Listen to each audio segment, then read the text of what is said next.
दोस्तों सावधान हो जाइए, यदि आप बेरोजगार भत्ता ले रहे हैं या बेरोजगार भत्ते का फॉर्म आपने भर दिया है तो साथियों आपके पास एक ऐसा मैसेज आएगा रोजगार कार्यालय से। यदि आपने उसकी अनदेखी कर दी तो आपका बेरोजगार भत्ता बिल्कुल बंद कर दिया जाएगा और फिर आपका भत्ता कभी भी स्टार्ट नहीं हो पाएगा। ठीक है ना। क्या मैसेज आ रहे हैं ये आपको पूरी जानकारी दी जाएगी वीडियो में। आपको क्या करना है, ऐसे कौन कौन से डॉक्यूमेंट लेकर वहाँ पर जाने हैं जिससे आपका भत्ता पुनः स्टार्ट हो जाएगा ना।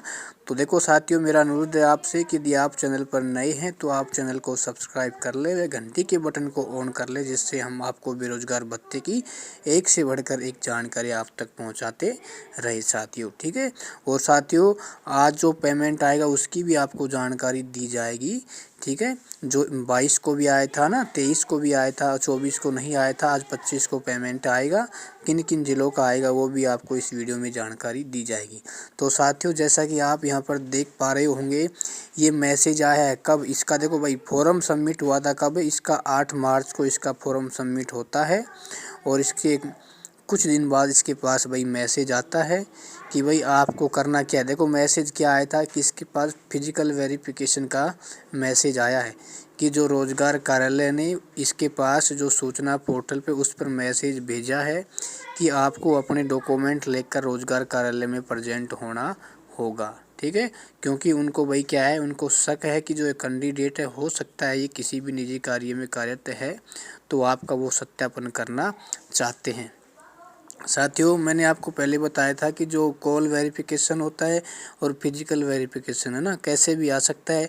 कई बार क्या होता है यदि कॉल अपन अटेंड नहीं करते हैं ना तो क्या करते हैं वो सूचना पोर्टल पर भी मैसेज को डाल देते हैं। तो आप अपने सूचना पोर्टल को भी चेक करते रहें, कहीं आपके पास ऐसे मैसेज आ जाएं और यदि आपने सूचना पोर्टल को चेक नहीं किया है तो साथियों बहुत बड़ी आपसे गलती हो जाएगी। ठीक है ना। उसका जिम्मेदार आप स्वयं होंगे।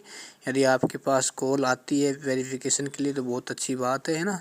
और यदि मैसेज आता है तो भाई आपने जो नंबर दिया है उस नंबर को बिल्कुल अपने चालू रखें, नहीं तो देखो मैसेज बिल्कुल क्या जो आएगा तो हमें पता नहीं चलेगा। ठीक है।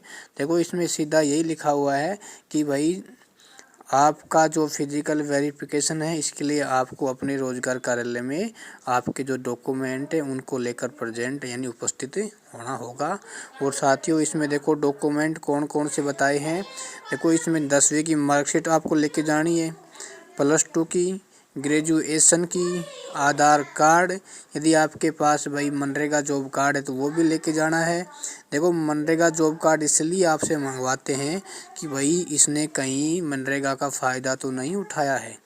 और जो सबसे इम्पोर्टेंट क्या है, आपकी जो SBI बैंक की जो पासबुक है ना उसकी जो बिल्कुल आपको एंट्री करवा कर लेके जानी है साथियों। ठीक है। ये डॉक्यूमेंट आपको वहाँ पर लेकर जानी है। और साथियों इसमें दिनांक दी हुई है, जो एक कैंडिडेट है इसको कब उपस्थित होना है, इसको उपस्थित होना है 5 अप्रैल को। ठीक है। तो साथियों 5 अप्रैल से पहले इस कैंडिडेट को वहाँ पर उपस्थित होना है। यदि ये नहीं पहुँचता है 5 अप्रैल तक तो इसका जो पेमेंट है उसको बिल्कुल बंद कर दिया जाएगा। ठीक है ना। तो इस प्रकार के आपके पास मैसेज बहुत अधिक आ रहे हैं। यदि आपके पास भी ऐसा मैसेज आ रहा है, यदि आपको कुछ समझ में नहीं आ रहा है तो आप हमसे संपर्क कर सकते हो। हमारे नंबर 9929545837 है ना। आपकी पूरी सहायता वहाँ यहाँ पर की जाएगी। लेकिन साथियों इतनी बड़ी लापरवाही आप न करना। इन मैसेजों को यदि आए तो कई साथी क्या समझ बैठते हैं कि भाई ये वेरीफाई का मैसेज आया। ठीक है ना। वेरीफाई और वेरिफिकेशन में काफ़ी अंतर होता है, तो इनके डिफरेंस को समझ लेना। वेरीफाई का मतलब ये होता है कि आपका जो फॉर्म है वो वेरीफाई हो चुका है, वो आपका अपलोड किया जाएगा। ठीक है, कुछ महीनों में। लेकिन वेरिफिकेशन का मतलब होता है कि आपको रोजगार कार्यालय में जाना पड़ेगा। ठीक है ना, अपने डॉक्यूमेंट लेकर।